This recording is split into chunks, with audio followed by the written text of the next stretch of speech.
এক বাবা এসে বললেন, উমরে ফারুক আমার ছেলে কথা শোনে না, বেয়াদব। উমরে ফারুক ছেলেরে ডাকলেন, বাবা তুমি তোমার আব্বাজানের কথা শোনো না, এটা তো কবিরা গুনাহ। ছেলে বলে, উমরে ফারুক সব দায় দায়িত্ব আল্লাহ ছেলে মেয়েদেরকে দিয়েছে, বাবা মাকে কোনো দায়িত্ব দেয় নাই? উমরে ফারুক বললেন, অবশ্যই দায়িত্ব দিয়েছে। তাহলে বলেন আমার বাবার দায়িত্ব কি?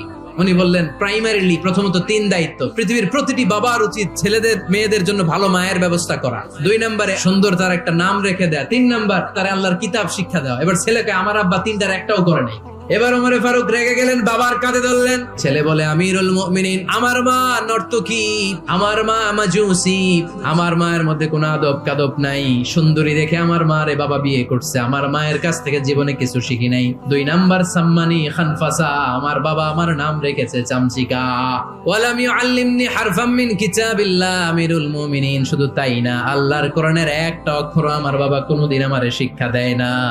ওমর ফারুক রেগে গেলেন, এবার বাপের কান্দে দইরা মারতে শুরু করলেন। তুই ফুলার নামে